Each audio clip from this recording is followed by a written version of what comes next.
합격 해커스. 네, 안녕하세요. 네, 반갑습니다, 여러분. 이번에 시험들 잘 보셨죠? 잘 보신 분도 있고, 또 처음 하신 분들은 좀 이게 답사만 하고 오신 분도 있고, 또 공부를 했는데 좀 미흡한 분도 있었겠죠. 그렇지만 공부를 좀 하고 횟수가 찬 사람들은 잘 봤을 거라고 생각합니다. 제가 이제 상법에 대해서만 좀 말씀을 드리자면, 상법은 나올 게 뻔하고요. 그리고 지금까지 나온 것 중에서 반복해서 계속 나온다. 그리고 최신 판례를 가지고 또 집어넣는다. 이거는 여지없이 이번에도 똑같이 증명됐습니다. 그래서 제가 가르쳐 줬던 부분에서 다 나왔어요. 100%다 나왔다고 할 수 있고, 제 교재에서 다 나왔어요. 물론 설령 잘 몰라서 그게 잘 연결이 안 됐다 하더라도 자주 봤던 것, 그죠? 25개 중에서 한 21~22개만 맞춰도 여러분 되는 거죠. 3개는 뺀다 하더라도 22~23개는 완벽하게 같이 가르쳤던 게 나왔습니다. 그런데 시험장에 가보니까 왜 나는 모르지? 왜 나왔다는데 나는 모릅니까? 라는 의문이 생길 수 있습니다.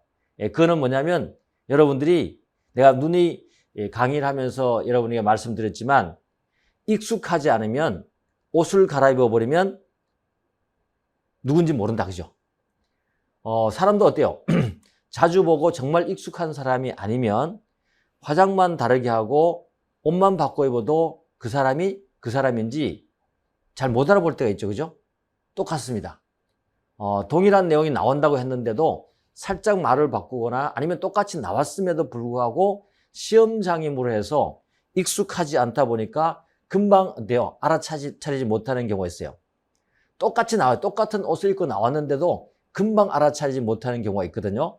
왜냐하면 여러 가지 이제 심리적 상태라든지 이런 것 때문에 그런 건데, 이런 거를 극복해야만이 여러분 합격합니다. 상법뿐만 아니라 다른 과목도 거의 똑같습니다. 이런 극복하는 것이 바로 뭐냐면 어떤 거냐? 내가 안다고 맞추는 것이 아니고, 아는 것은 이제 기본 1단계다. 이제 이해하고 아는 단계는 1단계고, 2단계는 어때요? 숙련하는 단계, 숙련하는 단계. 알겠죠? 2단계는 정말 익숙해지는 단계입니다. 알겠죠? 익숙해지는 단계고, 세 번째는 익숙해서 이제는 안 봐도 맞출 수 있는, 그죠? 그 단계가 돼야 3단계 가면 합격을 하는 거죠. 그건 곧 뭐예요? 반복학습이에요, 반복학습. 반복학습이다. 알겠죠? 그래서 여러분들이 1년 만에 모든 걸 다 끝낼 수는 없죠. 그러다 보면 이제 1년 해보고 나면 이제 좀 아는 단계가 될 것이고, 그 다음에 또 한번 하게 되면 이제 익숙해지고, 익숙해지긴 좀 빨라져서 더 열심히 한다면 바로 합격하는 것이고, 아니면 또 이제 새로운 또 익숙 단계가 아마 필요할지도 모르죠. 이게 시험인 것이 어쩔 수 없습니다. 그래서 누구나 합격할 수 있는 거지만, 그죠? 누가 조금 더 열심히 숙련해가지고 익숙하게 해갖고 실수를 덜 하느냐에 따라서 당락이 결정되는 거예요. 알겠죠? 그래서 합격하는 사람권에 있는 사람들은 거의 비슷해져 있어요. 아는 것도 비슷하고 들은 것도 뭐 다 비슷하고 하죠. 이제 거기서 좀 더 정확하게 숙련하는 과정을 거쳐야 한다. 그걸 말씀을 꼭 드립니다. 그래서 제 책이 어디서 나왔다라고 다 표시되어 있다 하더라도 그게 여러분들이 익숙하고 편하게 와 닿지 않는다면 다시 공부를 하셔야 됩니다. 다시 공부를 하시고 반복하셔야 됩니다. 알겠죠? 그럼 언제까지 반복하느냐? 시험 합격할 때까지. 알겠죠? 합격하는 순간 더 안 해도 돼요. 왜냐면 각자 주관적이기 때문에 각자 사람들이 얼마만큼 실력이 쌓이는지 아무리 그죠? 강사를 오래 했다 하더라도 그 부분을 알 수가 없거든요. 그렇기 때문에 본인만이 알 수 있는 것이고, 또 시험 합격하는 객관적 기준에 의해서만 여러분들이 공부량을 측정할 수 있는 것입니다. 어쨌거나 시험 공부하는 고생 많으셨고요. 또 혹은 미흡해서 이번에 좀 그렇다 하신 분들은 다시 시작하셔야 됩니다. 다시 이제는 익숙한 단계를 만들거나 좀 이해하는 단계가 아직도 부족한 학생들도 있을 겁니다. 그러면 이해한 부분을 또 채워야 됩니다. 채우고 또 연습하셔야 된다. 그 대신에 분명한 것은 시험 범위는 딱 정해져 있다. 나올 부분은 딱 정해져 있고, 우리가 한마디로 말하면 짜고 치는 고수업인데, 그걸 못하면 안 된다. 알겠죠? 그래서 자신감을 가지고 지금 뭐 이번에 혹시라도 잘못해서 떨어지는 한이 있더라도 그것이 여러분들이 그죠? 절망할 건 아니다. 내가 조금 더 덜 익숙했기 때문에 떨어진 것이다라고 겸허하게 받아들이고 다시 시작을 하셔야 돼. 그래야만 또 쌓이고 또 쌓이고 최종적으로 합격할 수 있다. 아시겠어요? 자, 빠르게 준비하는 자가 빨리 도달할 수 있습니다. 자, 그럼 오늘은 어떤 준비를 했냐면 출제됐던 문제를 좀 풀어주려고 합니다. 풀어주면서 제 자랑도 좀 하고 여기 다 나왔던 거라는 걸 좀 짚어주려고 그래요. 그리고 이미 여러분에게 아마 전달되었을지 모르겠지만 제가 시험 보자마자 그 이틀, 3일 사이에 기출 문제를 다 풀었어요. 풀어가지고 문제지를 나눠줬습니다. 해설지를 다 나눠줬어요. 그리고 해설지 밑에 가보시면 여기 보이겠지만 이렇게 해서 빨갛게 표현되어 있을 겁니다. 이렇게 빨갛게 표시되어 있습니다. 그래서 요거 제 책 어디에 나왔다는 거 다 표시가 되어 있어요. 예를 들면 상법 강의면 법원직 상법 강의 책 있잖아요. 교재. 거기에 246면에 있다는 뜻이고 상법 객관식은 어때요? 397면 21번이라는 게 되어 있어요. 그 다음에 최신 판례도 제가 설명했잖아요. 최신 판례는 어때요? 최신 판례 22번, 그죠? 최신 판례 21년 자료, 그죠? 22페이지에서 23면에 가면 나와 있다는 거죠. 그래서 요 내용만 하면 되는 것이고, 물론 여기에 조문 판례는 표시를 안 했어요. 너무 많이 표시한 것 같아서 조문 판례도 다 뭐 동일하겠지만, 그래서 상법 강의, 그 다음에 객관식, 그리고 판례 자료 내준 거 어디에 있던 게 나왔다는 걸 다 표시했어요. 그래서 한번 여러분이 다시 공부를 할 때 혹시라도 다시 공부하는 사람이 있다면 한번 비교를 해보면서 이걸 왜 틀리지? 여기 있는 건데 왜 이게 몰랐지? 라는 걸 생각을 해보면 한번 반성을 해볼 필요가 있어요. 내가 이걸 왜 시험장에 못 봤지? 그건 아직 익숙하지 않다는 것을 스스로 인식도 해야 되고 느껴야 돼요. 그리고 다시 시험 준비를 하시면 되는 것이고, 알겠죠? 그렇게 하면 된다. 그래서 제가 한번 그 부분을 설명을 좀 해보겠습니다. 여러분의 자료가 다 가 있을 거라고 생각을 하고요. 이미 주변에 많이 뿌렸고요.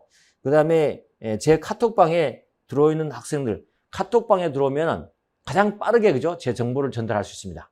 카톡방에 먼저 올리고, 그 다음에 학원 전달하고, 그 다음에 외부에 또 올리고 하는 거니까 여러분들이 카톡방에 들어와 있으면 1년 동안 상법 관련된 정보는 수시로 제가 전달해 드린다. 알겠죠? 판례도 마찬가지고 그렇게 한다는 걸 말씀을 드리겠습니다. 자, 문제 한번 풀어볼까요? 그러면 일체형이었는데요. 1번 문제, 다음 중 가장 옳지 않은 것 그랬네요. 옳지 않은 것, 가장 옳지 않은 것. 그런데 옳지 않은 것 그래서 한번 검토를 해보면 먼저 2번을 한번 가볼게요. 옳지 않은 것 2번. 2번에 가보겠습니다. 2번에 가보면 주식회사의 이사는 업무 담당 의무. 여러분 혹시 글씨가 좀 작아서 안 보이면 자료를 보십시오. 이사는 업무 담당 업무는 물론이고 대표이사나 업무 담당 이사의 업무 집행을 감시할 의무가 있다. 그래서 이사는 당연히 어때요? 이사는 당연히 뭘 해야 돼요? 감시를 해야 되겠죠. 서로 감시를 해야 됩니다. 그죠? 감시할 의무가 있습니다. 자, 펜 분필이 없군요.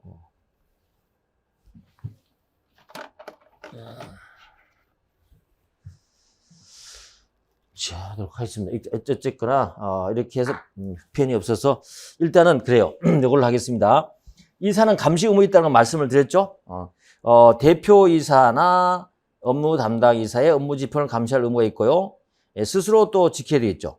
또 대표이사나 다른 업무 담당 이사도 법령 준수를 해서 수행하도록 감시 감독할 의무를 부담한다. 그러나 이러한 감시 감독 의무는 사회이사 등 회사의 상무에 속하지 않은 이사에 대해서는 적용하지 않는다.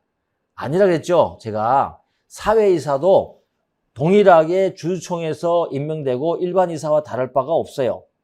알겠죠? 그래서 여러분 현혹하는 거 일반 이사, 평이사 혹은 사회이사는 이러한 감시 감독 의무를 없다. 이런 말 나오면 전부 틀린다 그랬죠? 그래서 사회이사 등 이거는요 여러분 또 기출됐던 겁니다. 이 답이 2번이에요. 2번.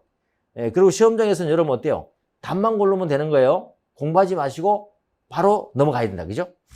지금은 우리가 이제 풀어보고 공부해보는 거니까 그런 것이고. 자, 그럼 1번 한번 가볼까요? 1번. 주식회사의 정관이나 이사회 규정에서 이사회 결의를 거치도록 대표이사의 대표권을 제한했다. 이사회 결의를 거치도록 대표의 대표권 제한다. 요거 전압 판례 나왔던 거잖아요. 대표권 제한. 대표권 제한관에서 이 경우에도 상법 209조 2항이 준용된다. 다시 말해서 이 한 명의 회사의 대표권 제한 규정이 바로 209조 2항이라고 했잖아요. 그죠? 준용됨에 따라서 선의의 제3자에 대항하지 못해요. 그런데 상대방을 보호하기 위해서는 상대방이 이 선의자로 되려면, 그죠? 선의자만이 보호되는 거잖아요. 그럼 누구는 보호되지 않는다는 얘기예요. 그게 나와야 되겠죠? 악의자는 보호되지 않겠죠.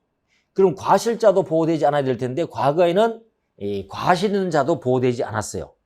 그런데 이제 전압 판례가 바뀌어가지고 악이 중대한 과실 있는 제3자는 보호되지 않는다고 바뀌었다고 여러 번 얘기했잖아요. 그죠? 이게 전압 판례인 겁니다. 그래서 상대방의 제3자가 209조에 따라 보호받기 위해서는 선의 이외에 무과실까지 필요는 하지 않지만 중대한 과실이 있는 경우에는 제3자의 신뢰를 보호할 만한 가치가 없기 때문에 무효라고 해석된다. 알겠죠? 그렇게 되는 겁니다. 다 저랑 문제도 풀어봤고 공부했던 겁니다. 3번 질문. 이사가 이사회에 출석해서 결의에 기권했다. 출석해서 기권했어요?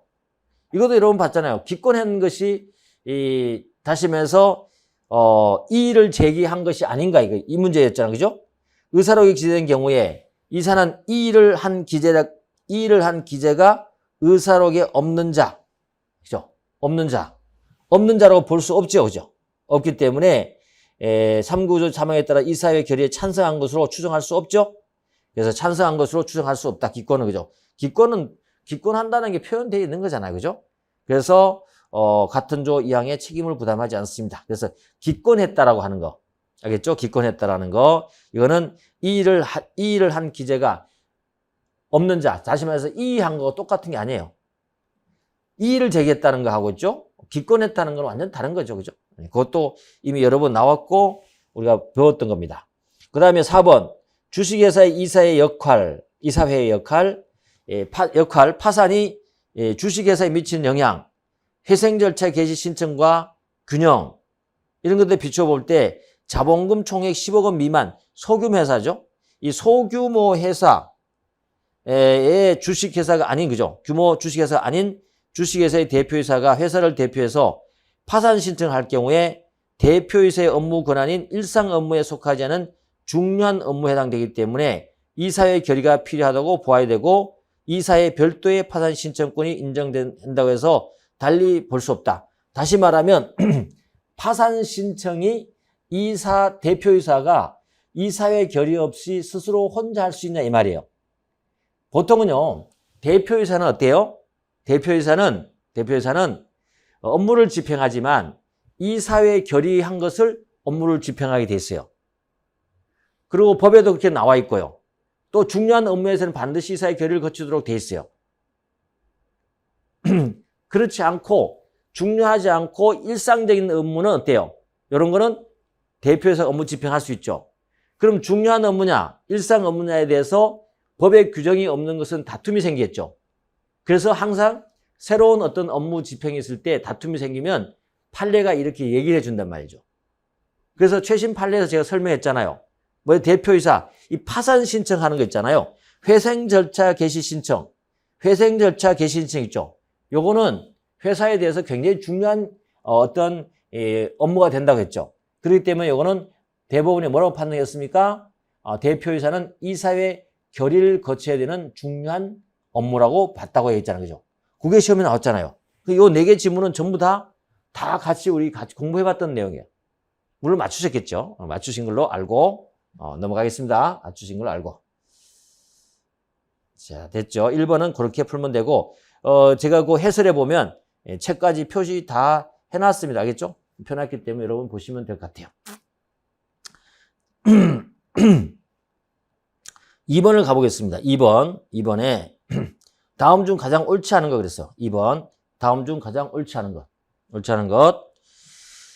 상법 1번 한번 볼게요. 상법 176조 1항에 의해서 법원에 회사의 해산 명령을 청구할 수 있는 이해관계인이라는 것은 회사 존립에 직접 법률상 이해관계 있는 자를 말하고 휴면 회사의 존재로 인해서 그 명칭과 유사한 상호로 상호 변경 등을 할 수 없다는 사정만으로 위 법조에는 이해관계가 있다고 보기 어렵다.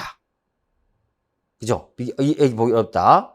그 다음에 2번 가보시면 주식회사의 해산 결의가 있고 청산인 선임 결의가 있다면 해산 등기가 없더라도 청산 중인 회사이다. 해산 결의가 있고 청산인 선임 결의가 있다면 해산 등기가 없어도 청산 중인 회사입니까? 2번을 여러분이 한번 보시면 2번도 맞는 말이죠. 왜냐하면 우리 청산에 대해서 이런 말을 했잖아요. 제가 회사가 소멸할 때 어떻게 한다 그랬죠? 소멸할 때 현실적으로 청산 사무가 완전히 종결되었을 때 회사는 어때요? 소멸한다 그랬죠. 청산 등기가 됐다 하더라도 소멸하는 게 아니라 그랬죠. 알겠죠? 그런 상황입니다. 그래서 여기 뭐라고 했어요? 2번 같은 건 주식회사 해산 결의가 있고 청산인 선임 결의가 있다면 아직 해산 등기가 없다 하더라도 그죠? 여기는 뭐 해산이네요. 청산 등기가 아니고 해산 등기가 없더라도 있죠. 청산 중인 회사가 됩니다. 해산 등기를 했다는 것은 대항력 문제예요. 그리고 뒤쪽에 이제 종료될 때 청산 등기도 마찬가지로 대항력 문제예요. 그래서 해산은요, 해산 결의가 있으면 청산인 선임되면 뭐냐면 청산 중인 법인이 되는 겁니다. 그렇죠? 2번. 그래서 맞는 거고요. 3번 지분 가보시면 상법 520조의 이에 따라서 주식회사가 해산되고 청산이 종결된 것으로 보게 되는 회사라도 어떤 권리관계가 남아있어서 현실적으로 정리할 필요가 있고 그 범위에서는 아직 완전히 소멸하지 않는데 이러한 경우에는 이사가 아니라 이해관계인 청구에 따라 법원이 선임한 자가 청산인이 돼서 청산 중 회사의 청산 사무를 집행하고 대표하는 유일한 기관이다. 그렇지 않습니다. 알겠죠? 이거는 이해관계 청구에 따라 법원이 선임한 자가 하는 것이 아니에요. 그죠? 그럴 필요가 없다는 것이죠. 그래서 유일한 기관이 되는 것은 아니에요. 그래서 그 밑에 우리 해설을 한번 보십시오. 이렇게 유일한 기관이 되는 것은 우리가 청산인은 항상 어떻게 돼요? 답은 3번을 해놓고 말씀을 드릴게요. 3번 해놓고, 청산인 있죠. 3번 해놓고. 청산인은 어떻게 돼요? 원칙적으로 이사가 될 수 있고, 그죠? 또 주주총회에서 선임할 수 있잖아요. 만약에, 이사가 없고, 주주총회 선임이 없었다. 그럴 때는 어떻게 하면 돼요? 법원에 선임하는 상황이 벌어질 수 있겠죠. 그렇죠? 그래서 법원이 선임한 청산인이 유일한 기관이다. 아니에요. 알겠죠? 그래서 이사가 아니라 이해관계 청구에 따라 법원이 선임한 자가 청산인에 대해서 이러한 경우도 마찬가지 이렇게 소멸하지 않는죠. 현실적으로 정리가 남아있을 때 할 때도 마찬가지로 선임된 청산이 있으면 선임된 청산인이 업무를 집행할 수 있는 겁니다. 근데 이러한 경우 이렇게 남아있는 경우는 이사가 아니고 반드시 법원이 선임한 청산인만이 된다. 이렇게 말한 건 틀린 겁니다. 알겠죠? 만약에 이런 게 선임이라든지 이사가 없다. 그럴 때는 법원이 선임한 자가 유일한 기관이 되겠죠. 그렇게 여러분이 함정을 팠다는 거. 네 번째, 회사의 기본 재산인 동시에 영업의 근간이 되는 부동산 소유권 귀속과 등기 절차 등에 관련된 소송이 계속되었기 때문에 부득이 영업을 계속하지 못했다 하더라도 회사 해산 명령 결정을 다투는 경우에 회사가 위 소송을 부당하게 제기한 것이었다면 그 영업휴지는 소송의 영업휴지에 정당한 사유가 있는 경우에 해당되지 않는다. 그죠? 그래서 근간의 부동산 소유권 등기 절차에 관련 소송이 계속되기 때문에 그죠? 계속되기 때문에 영업을 계속하지 못했다고 해서 해산 명령 결정을 다투는 경우, 다투는 거잖아요. 그죠? 다투는 경우에 소송을 부당하게 제기한 것이었다면, 그러니까 이 소송 자체가 어떻게 해요? 정상적인 승소가 아니라는 거죠. 부당하게 제기되었 것이라면 그 영업휴지는 어때요? 정당한 영업휴지가 아니에요. 알겠죠?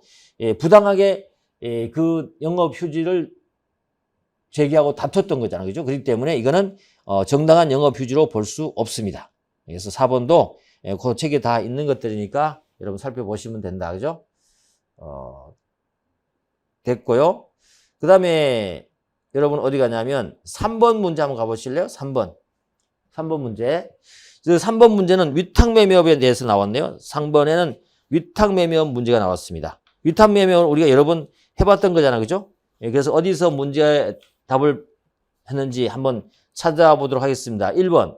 위탁매매란 자기 명의 타인 계산, 뭐 아시죠? 자기 명의 타인 계산이 핵심적인 본질적인 내용이라고 그랬잖아요. 그죠? 그래서 물품을 매수 또는 매도하고 보수를 받는 것으로서 명의와 계산이 분리를 본질로 한다. 그죠? 명의와 계산의 분리를 본질로 한다. 그리고 어떤 계약이 일반 매매 계약인지 아니면 위탁 매매 계약인지 계약 명칭 형식 떠나서 어떻게 한다 했죠? 실질을 중시해서 판단한다. 말했잖아요. 그죠? 실질을 중시 판단합니다. 그래서 설령 있죠?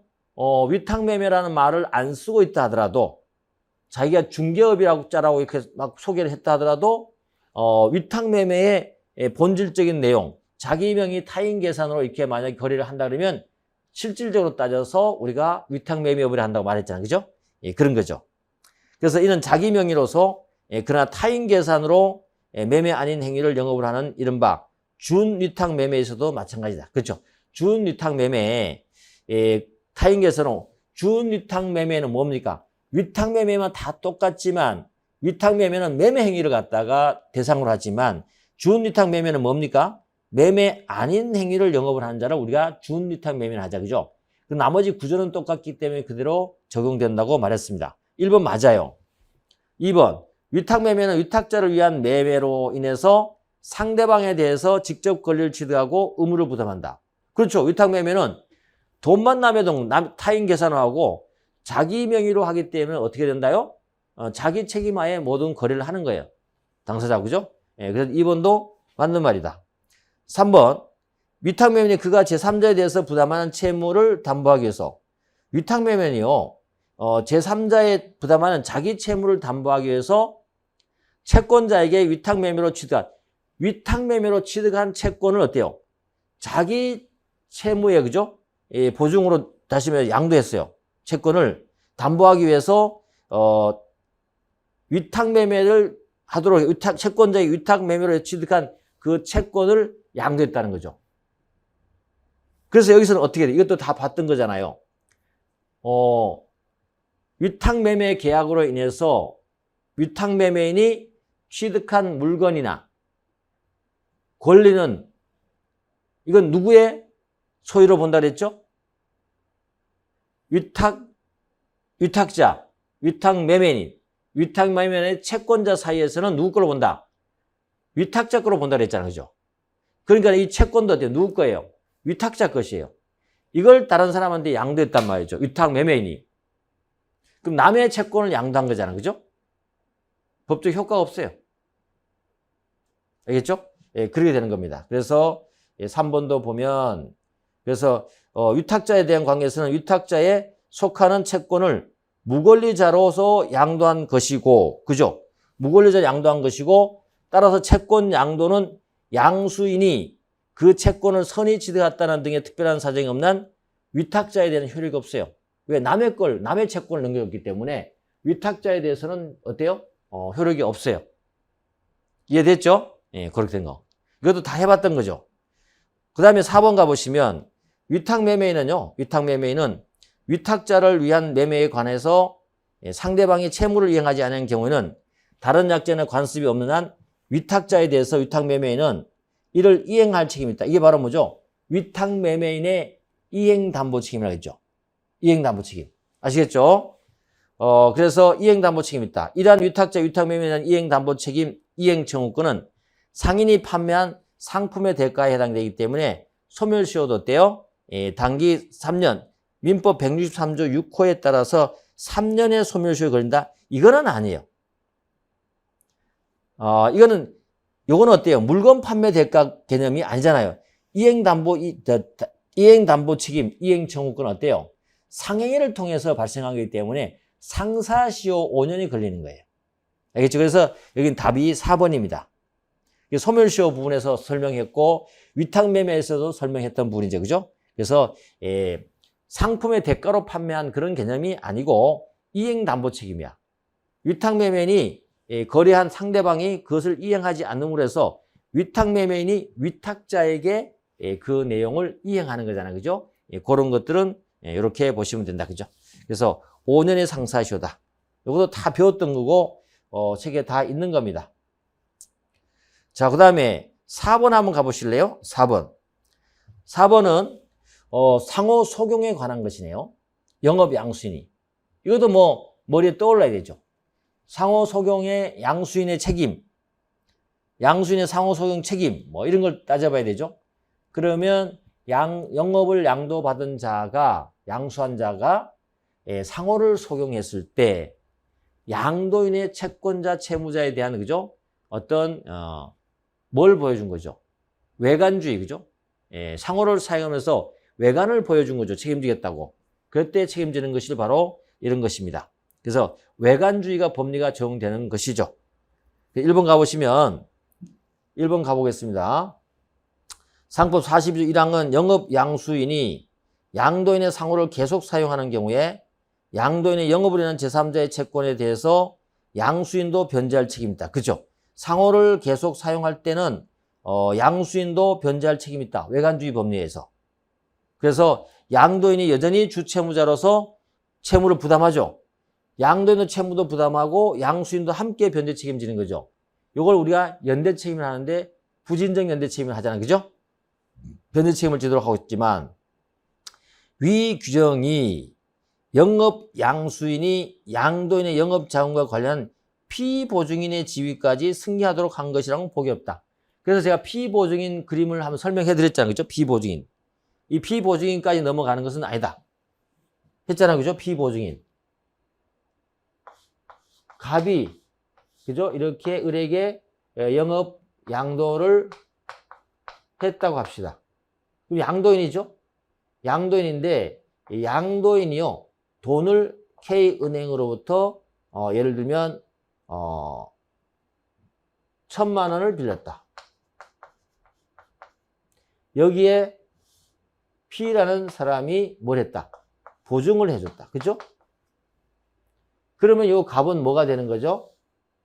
피보증인을 합니다. 보증을 당한 사람. 알겠죠? 피보증인을 한다. 그죠? 피보증인. 그럼 이렇게 영업이 양도되면 이 피보증인의 지위도 이렇게 넘어가냐 이 말이죠. 안 넘어간다 이거죠. 그래서 K은행이 갑이 돈을 안 갚으니까 이렇게 돈 달라고 해서 돈 받았어요. 그러면 P는 어때요? 갑에게 돈 달라고 하죠? 구상을 하겠죠? 구상? 그러니까 만약에 이 지위가 일로 넘어왔다 그러면 P는 누구한테도 할 수 있습니까? 이렇게 해갖고 양수인에게도 할 수 있어야 되겠죠? 근데 지위가 안 넘어왔기 때문에 이 구상 청구를 할 수 없어요. 그죠? 구상 청구를 할 수 없습니다. 요걸 말하는 거죠. 이거 설명해 드렸잖아. 그죠? 그겁니다. 그래서 피보증인의 지위까지 넘어오진 않는다. 됐습니까? 자, 그 다음에 2번. 영업 양수인이 상법 42조 1항에 따라서 책임지는 제3자의 채권은 영업 양도 당시 채무의 변제기에 도래할 필요는 없죠. 변제기까지 도래할 필요는 없어요. 영업 양도 당시까지 뭐 해야 돼요? 채권 채무는 발생은 해야 돼. 그죠? 발생한 것은 됩니다. 그런데 영업 양도 당시로 보아서 가까운 장래에 발생될 것이 확실한 거, 아직 발생되지 않은 거는 안 돼요. 포함 안 된다고 여러 번 얘기했잖아요. 요게 답이에요. 쉽잖아요. 시험장에는 답만 고르면 되잖아요. 그죠? 답만 고르면 되잖아요. 그죠? 답이 2번 바로 나와야 됩니다. 이런 거는. 그죠? 그 다음에 3번. 상호를 소개하는 영업 양수인의 책임은 어디까지나 채무 인수가 없는 영업 양도에 의해서 채권 추구의 기회를 뺏긴 채권자를 보호하기 위한 것이므로 영업 양도에도 불구하고 채무 인수 사실이 없다는 것을 알고 있는 악의의 채권자는 보호돼야 안 돼요. 안 되죠. 채무가 넘어가지 않았다는 걸 알고 있단 말이죠. 넘어가지 않았던 걸. 적용하지 않습니다. 그래서 42조에 따른 책임이 발생하지 않고 채권자가 영업 채권이 양수되지 않았던 것에 대한 입증은, 악인의 입증은 누가 하겠습니까?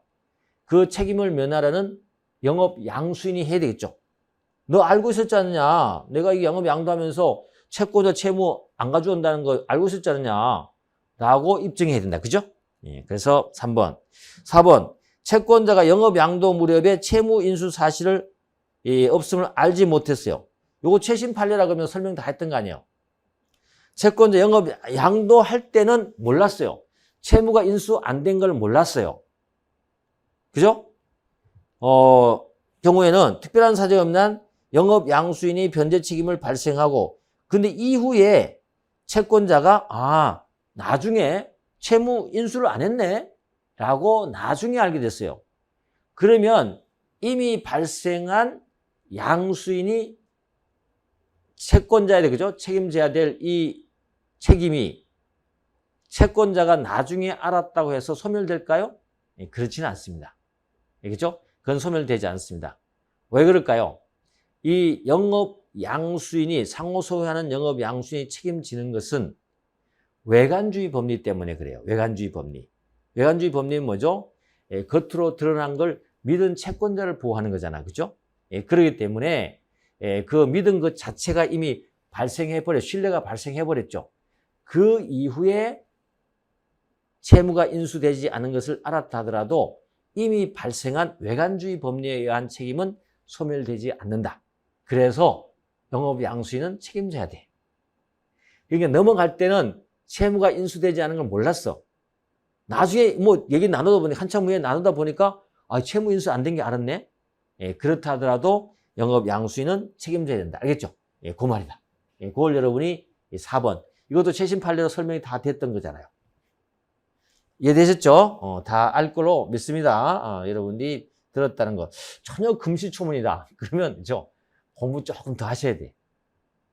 전혀 들은 적이 없습니다. 그러면 공부를 더 하시고 저랑 같이 또 열심히 공부를 하셔야 됩니다. 자, 그래 밑에 하여튼 페이지까지 다 이렇게 표시를 빨갛게 다 해놨기 때문에 한번 확인해 보십시오. 정말 나왔는지. 자, 5번 가보겠습니다. 주식에서 정관에 관한 설명이다. 정관. 5번에 주식의 정관에 관한 설명이다. 우리 정관 그러면 또 생각을 한번 해봐야 되죠. 그죠? 정관이면 처음에 회사 설립할 때부터 정관을 만들고 기명날인 서명하고 정관의 효력은 언제 발생할 것이냐, 정관의 법적 성격은 뭐냐, 그죠? 그런 것도 우리가 다 해봤던 거죠. 그럼 가보겠습니다. 정관에 관한 설명이다. 1번. 회사의 권리 능력은 회사 설립구가 된 법률과 회사의 정관상의 목적에 의해서 제한될 수 있죠? 당연하죠. 회사의 권리 능력은 법률이라든지 그 다음에 정관의 목적에 따라서 제한됩니다. 그래서 법인은 어때요? 목적에 따라 행위를 할 필요가 있다는 거죠. 그리고 그 목적 범위 내에서 행위를 하면 정관에 명시된 목적 자체로 국한하는 것이 아니고 목적을 수행하는 데 있어서 직간접적으로 필요한 행위는 모두 포함된다. 그래서 목적 수행에 필요한지 여부는 행위의 객관적 성질에 따라서 판단할 것이고 행위자의 주관적 구체적 의사에 판단할 것은 아니다. 자, 이게 뭐냐면 정관에 의해서 법률의 행위가 제한될 수 있어요. 그런데 민법에서 정관으로 제한하는 거하고요, 상법에서 정관으로 제한하는 거 좀 달라요. 사실은요, 민법에 있는 규정을 상법이 준용하는 거거든요. 준용하는데 민법에 정관으로 법인의 권리를 제한할 수 있다는데 거기는 어때요? 목적 범위 내로 딱 한정합니다. 그런데 판례에 따르면 상법도 민법의 정관으로 법인의 법률 행위를 제한할 수 있다고 했죠. 준용하면서 상법은 그죠? 제3자, 다시 말해서 거래 안전을 위해서 이 목적 범위를 어떻게 해요? 좀 넓게 봐준다는 거죠. 넓게 봐준다. 그래서 정관에 명시된 목적 그 자체가 아니고 그 목적에 직간접으로 달성할 수 있는 필요 범위까지 넓혀주는 거죠. 그러므로 해서 어때요? 회사와 거래한 제3자를 보호해주는 거죠. 목적이 좁으면 좁을수록 어떻게 돼요? 제3자 보호는 줄어들 수 있는 거죠. 그래서 그건 앞쪽에 회사법 맨 처음에, 그죠? 상법 맨 처음에 할 때도 얘기를 해주고 회사법 맨 처음에 할 때 말씀을 드려줬죠. 그런 건데, 정관에 의한 법률 행위, 법인의 법률 행위 제한하는 거다. 만약에 민법 같으면요, 이렇게 목적 범위가 법인이 있습니다. 법인이 목적 범위가 이 부분이라고 합시다. 그럼 이와 거래한 자는 있다 합시다. 이렇게 거래한 자가 A가 있다 합시다. 그러면 요 법인이 한 행위 중에서 요 범위 안에 포함돼야만이 어때요? A가 이 법인에게 책임을 물을 수 있어요. 그죠? 그래서 만약에 이게 벗어나잖아요. 법인이 벗어나는 행위를 하면 어때요? A가 이 벗어나는 부분에 대해서는 책임을 물을 수 있어 없어요? 없죠. 요걸 좁게 본다면, 그쵸? 그런데 요게 민법상 법인에 대한 정관으로 제한하는 거라면 상법은 어때요? 이걸 그대로 준용하되 이 목적이 필요한 범위 내로 있죠. 확대시켜주는 거예요. 확대. 그럼 어떻게 돼요?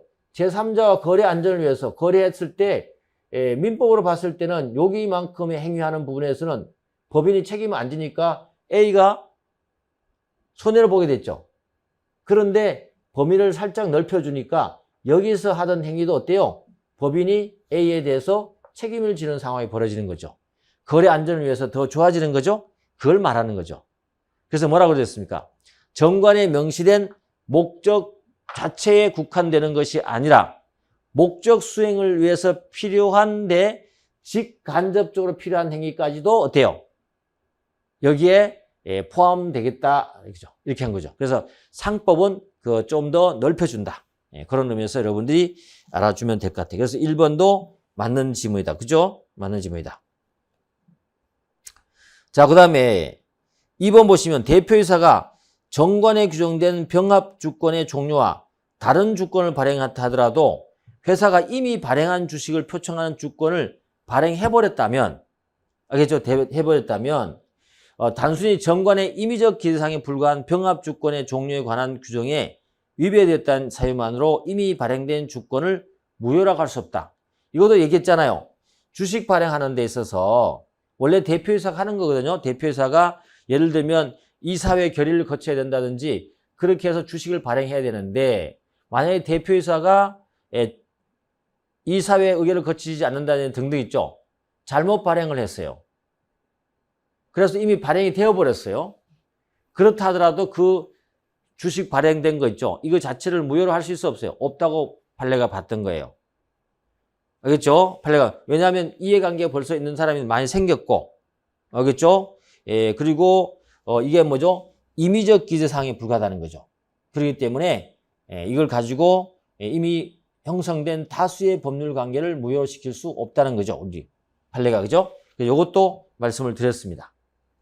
그 다음에 세 번째, 당사자 사이에 회사를 설립하기로 합의했다며 하면서 일방은 일정한 재산을 현물로 출자하고 타방은 현금을 출자하되 현금의 출자에 따른 번잡함을 피하기 위해서 이 말 알아들어 했잖아요. 피하기 위해서 회사의 성립 후에 회사와 현물 출자 사이의 매매 계약에 의한 방법에 의해서 위 현물 출자를 완성하기로 뭐예요? 약정했던 거죠. 요 약정이 어때요? 설립 등기 전이잖아요. 약정이 설립 등기 전에 있고 그 물건을 넘겨주는 거는 설립 등기 후에 회사 성립 후에 주기로 했잖아요. 요거는 우리가 뭐라 했습니까? 이건요, 우리가 재산 인수라고 봤던 거지. 그죠? 그래서, 재산 인수가 아닌 거죠. 현물 출자라고 볼 수도 있는 거죠. 현물 출자 혹은 재산 인수로 볼 수 있는데 지금은 보니까 계약이 회사 설립되기 전에 계약이 성립되고 나중에 회사 성립 후에 물건을 넘겨주기로 했기 때문에 요거는 재산 인수로 봐야 되겠죠. 그죠? 그래서 소정의 절차를 거쳐서 위 약정에 따른 현물 출자가 이루어지고 그렇다면 이거는 현물 출자를 위한 이 약정은 그대로 변태 설립의 상황에 관한 것으로서 재산 인수에 해당된다. 맞는 말이에요. 그죠? 재산 인수에 해당된다. 변태 설립 상황 중에서 재산 인수란 말이에요. 인수. 알겠죠? 그렇게 알아주면 된다. 그래서 하여튼 그 변태 설립 사항 중에 재산 인수, 현물 출자, 사후 설립은 잘 알아들어 있죠? 그래서 정관에서 나온 정관인데 변태 설립 사항은 변태, 그죠?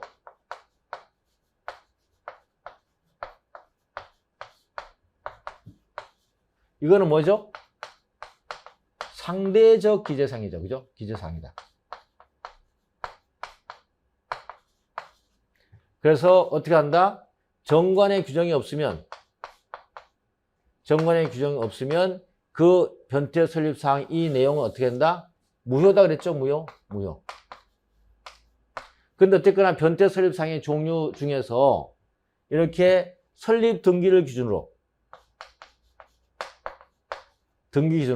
어떤 재산권을 회사에 넘겨주는데 요때 그죠?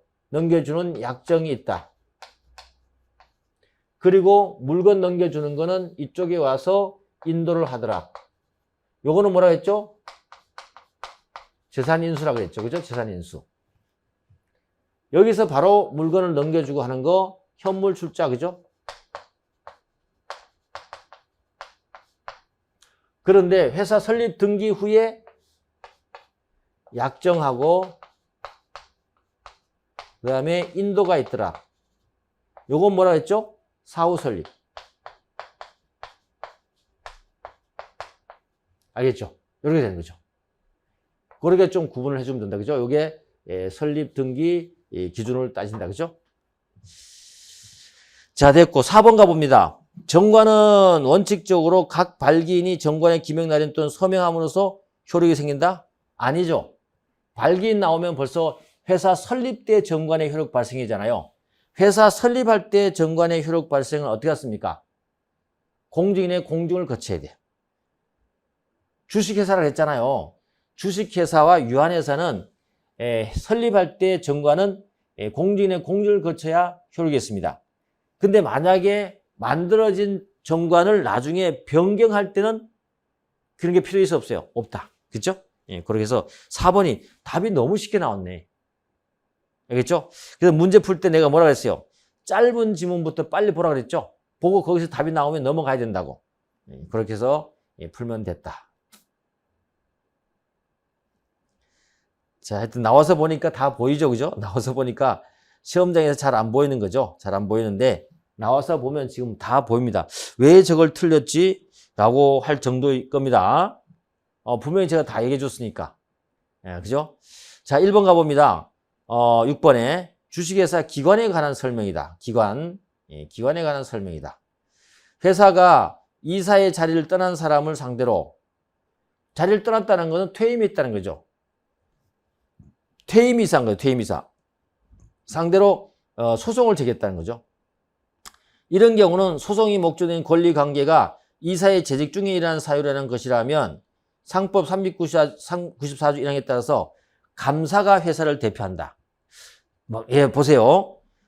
회사 소송은요, 원칙적으로 누가? 감사가 소송 대표를 하는 게 맞습니다. 그런데 예외가 있다 그랬죠, 예외. 예외가 있다 그랬죠. 예외 첫 번째가 전 이사들, 퇴임 이사들을 상대로 할 때는 어때요?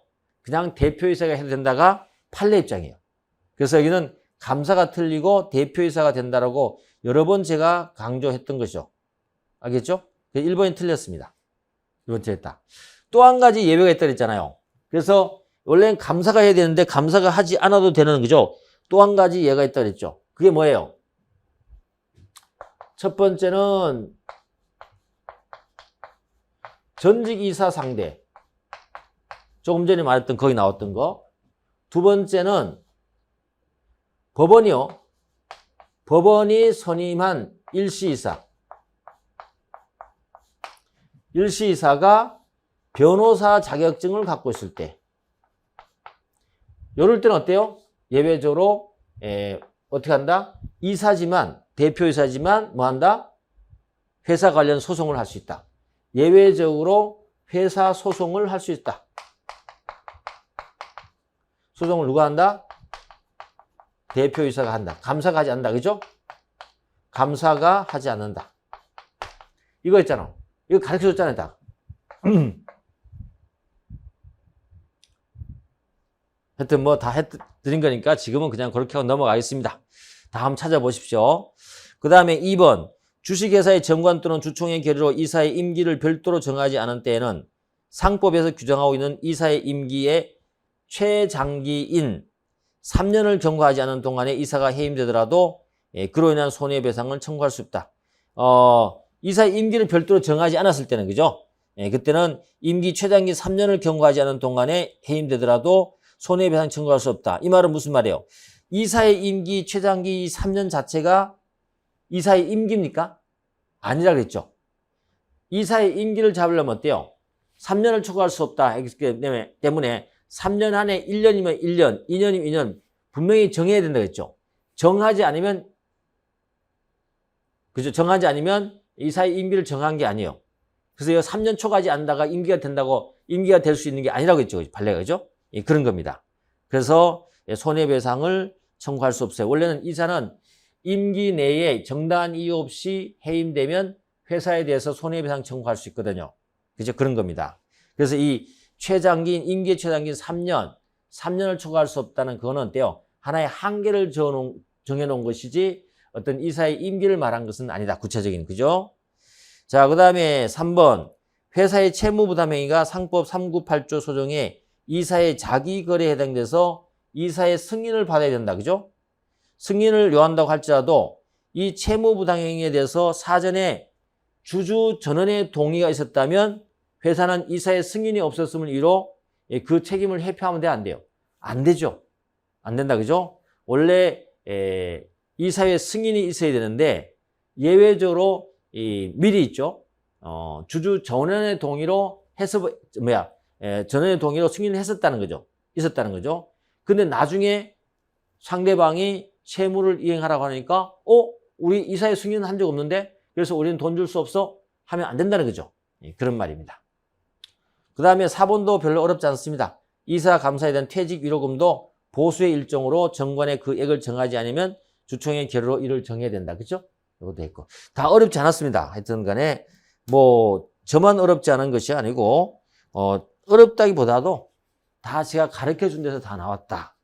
내년에 똑같고 그 내년에 그 후에 똑같은 건데 여러분이 연습을 하셔야 된다. 알겠죠? 연습을 하셔야 된다.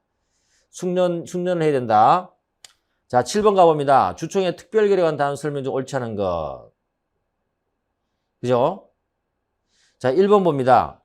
이사는 언제든지 주총의 특별결의로 해임할 수 있다. 그렇죠? 해임은 이사의 선임은 보통결의, 해임은 주총의 특별결의. 감사도 똑같다. 2번.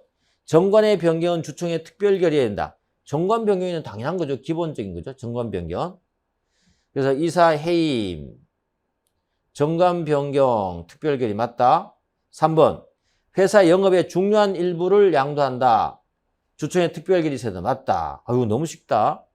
4번. 회사 영업에 중대한 영향을 미치는 다른 회사의 영업의 일부를 양수할 때는 주총의 특별결의 필요 없다? 아니에요. 양수할 때도 필요하다고 조문에 있잖아요. 끝에 가보면. 그죠? 있어요. 그래서 4호에 314조 1항 4호에 있습니다. 너무 7번은 너무 쉬웠네요. 이렇게 쉬운 것도 준다는 거.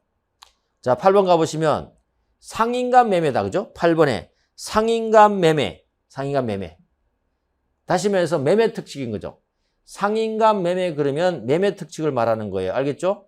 상인간 매매 그러면 매매 특칙을 말한다.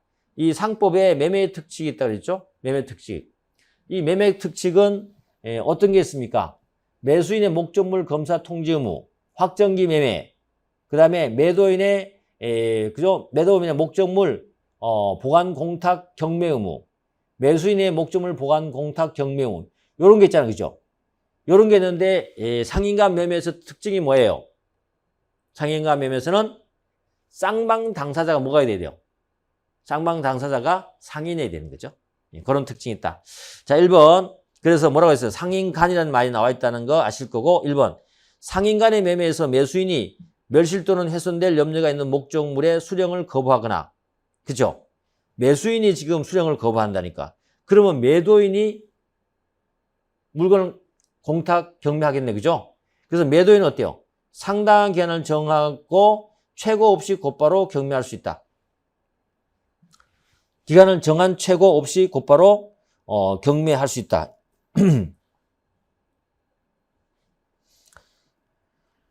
그래서 매수인이 멸실 또는 훼손될 염려에 있는 목적물 수령을 거부하거나 이를 수령할 수 없는 경우에는 매도인은 정한 최고 없이도 곧바로 경매할 수가 있다. 2번 상인간 매매에 있어서 당사자의 의사표시에서 일시에 이행하지 않을 때는 목적을 달성할 수 없는 경우, 일방이 이행 시기를 경고한 때는 상대방이 즉시 그 이행을 청구하지 않으면 어떻게 봅니까?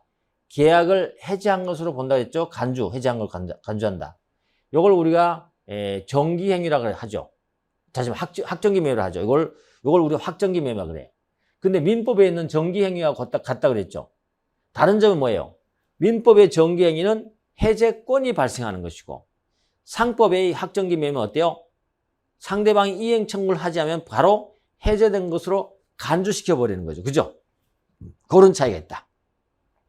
이것도 다 설명했다.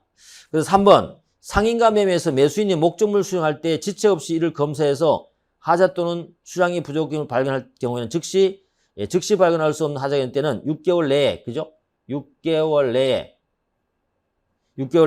매수인이 매도인에게 통지를 발송하지 않으면 그로 인한 계약 해제 대금 감액 손해배상 청구를 하지 못하도록 한 69조 1항은 채무불행에 해당하는 이른바 불완전 이행에도 채무불행에 해당되는 이른바 불완전 이행으로 한 손해배상 책임을 묻는 경우에도 적용된다. 안 된다 그랬잖아요. 그래서 이 불완전 이행 그러면서 예를 들어줬잖아요. 그 뭐예요? 오염된 토지를 판매한 사건 하면 설명해 줬잖아요. 그죠? 토지를 샀는데 토지에 그죠? 농사를 지려고 보니까 땅 밑에 쓰레기가 매립되어 있었던 거죠. 토지는 넘겨주지만 불완전하게 이행했잖아요. 이 불완전 이행은 채무 불이행으로 해결하는 거예요. 담보 책임 문제가 아니라고 했잖아요. 여기에 상법이 말하는 매매 특징은 어때요? 담보 책임에 대한 특징이에요. 그래서 불완전 이행은 적용되지 않습니다. 그건 채무 불이행으로 해결하면 돼요. 이게 틀렸다. 3번이 답입니다. 그죠? 4번 상인과 매매에서 매수인은 매매 목적을 수령 후 하자를 이유로 적법하게 매매 계약을 해지했더라도 매도인의 비용으로 목적물을 보관하면 돼요. 그죠? 어려운 거 없습니다. 자, 됐고. 자, 9번 한번 가볼까요? 9번. 상법상 주식회사의 감사에 관한 내용이다. 감사 그러면 감사 생각이 떠올라야죠. 감사? 예, 감사가 감사합니다 하면 되나요?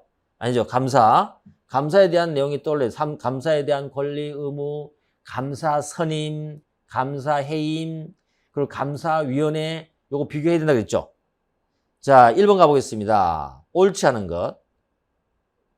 주총에서 감사를 선임할 때 선임 결의와 피선임자의 승낙만 있으면 별도의 임용 계약을 체결할 필요 없이 감사의 지위를 취한다.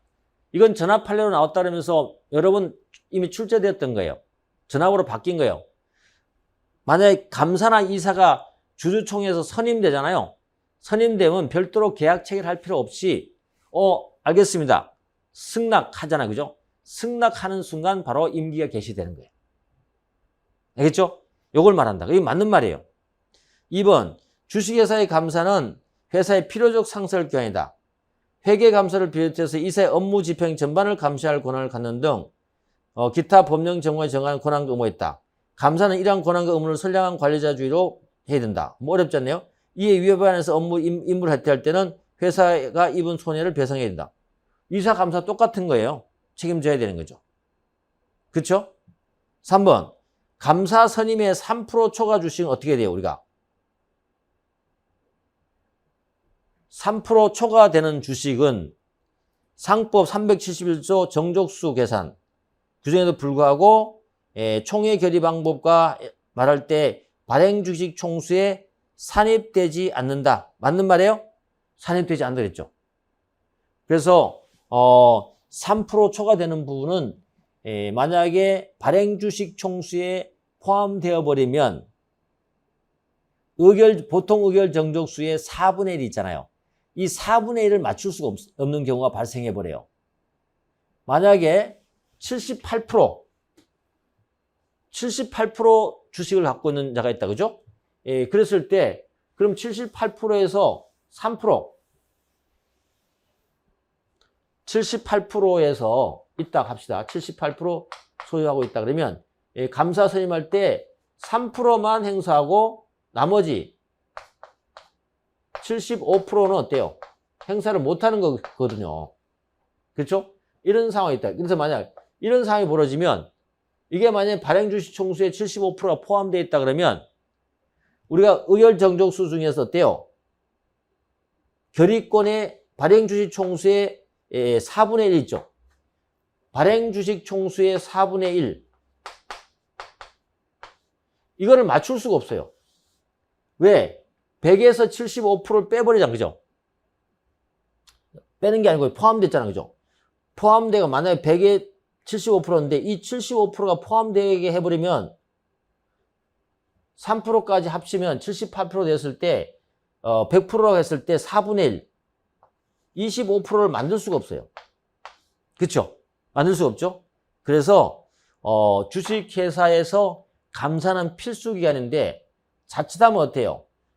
이 의결 정족수를 맞출 수 없기 때문에 감사를 선임할 수 없는 상황이 벌어지겠죠. 그래서 우리 판례는 어떻게 돼요? 요 75% 있죠? 요거를 빼버립니다. 발행 주식 총수에서 빼버립니다. 빼버리면 그죠? 남은 것 가지고 이제 의결 정족수를 만들 수 있거든요. 알겠죠? 발행 주식 총수를 빼버립니다. 그러면 예를 들면 100%였는데 거기서 75%를 뺐어요. 그러면 얼마 남아요? 25%인 거죠. 알겠죠? 요 25%의 4분의 1을 요거는 맞출 수 있어요. 알겠죠? 네, 그렇다는 겁니다. 자, 그래서 산입되지 않는다. 발행주식 총수 산입되지 않는다. 뺀다는 얘기죠. 맞는 말이에요. 그 다음에 4번. 주총에 선임된 감사가 회사의 명시적, 묵시적 약정에 따라서 업무를 다른 이사 등에게 포괄적으로 위임하고 감사로서의 실질적인 업무를 수행하지 않았다면 감사로서의 상법에 정한 법적 책임을 부담하지 않기 때문에 원칙적으로 주총의 결의에서 정한 보수청권도 없다. 아니에요. 감사로 선임됐는데요. 회사가요. 야, 너 감사로 선임됐지만 그냥 좀 쉬어. 라고 하면서 약정에 의해서 감사가 일을 좀 안 했어요. 안 했다고 하더라도 어때요? 그건 약정에서 한 것이고 만약에 보수청권은 행사할 수 있어 없어요? 할 수 있는 거죠. 그거 별개입니다. 알겠죠? 그래서 주총의 결의에서 정한 보수청권도 없다. 이게 틀렸습니다. 보수청권 행사할 수 있습니다. 알겠죠? 예, 그런 내용이다. 자, 그 다음에 이제 우리가 10번을 가보겠습니다. 10번.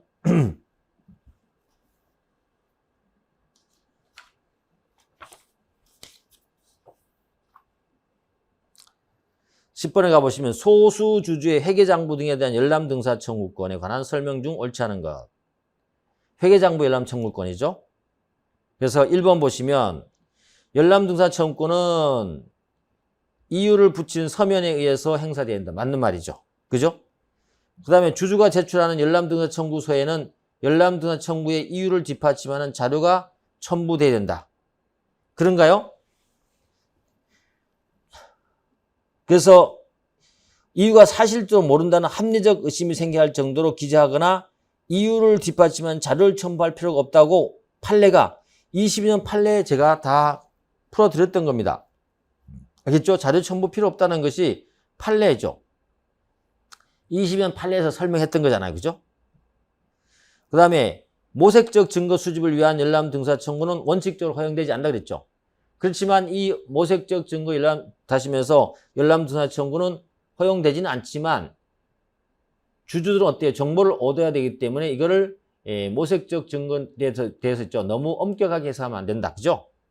그 다음에 네 번째, 주주로부터 열람 등사 청구를 받은 회사는 주주의 열람 등사 청구가 허위 사실에 근거한 것이라는 사정을 주장하면서 열람 등사 의무에서 벗어날 수 있다. 요 20년 판례 내용이에요. 알겠죠? 판례 내용인데 그대로 나왔잖아요.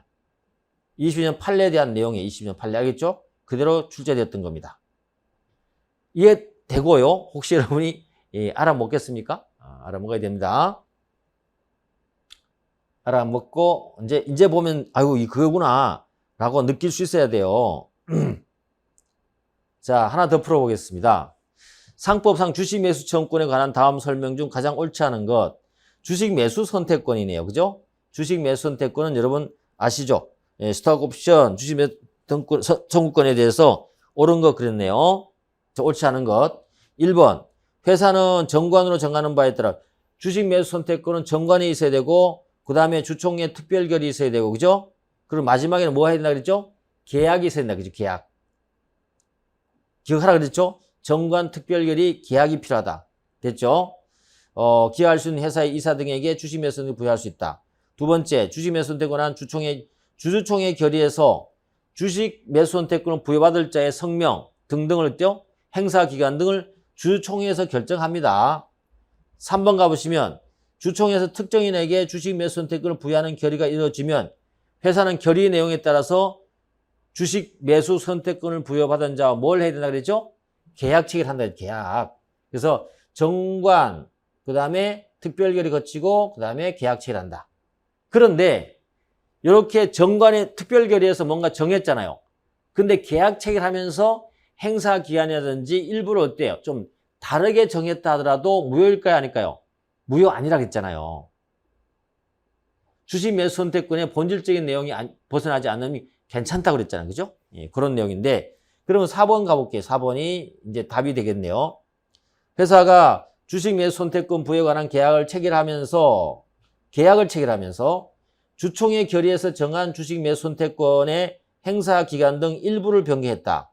사후에 주총에서 일부 변경을 승인받지 않는 한 위 주식 매수 부여에 관한 계약은 무효이다. 아니라 그랬잖아요. 본질적으로 반하지 않으면 계약에서 일부 변경해서 정할 수 있다는 게 판례협정이죠. 그죠? 그래서 4번. 이것도 다 답을 얘기해 줬어요. 다 답 얘기해 준 겁니다. 이거 다. 아시겠죠? 다 얘기해 준 건데 여러분들이 조금만 했다면 아마 다 맞췄을 겁니다. 제 강의를 들었거나 제 문제집 강의 들었던 학생들은 뭐 다 맞췄을 겁니다. 그리라고 믿습니다. 자, 그 다음에 12번 가보겠습니다. 12번.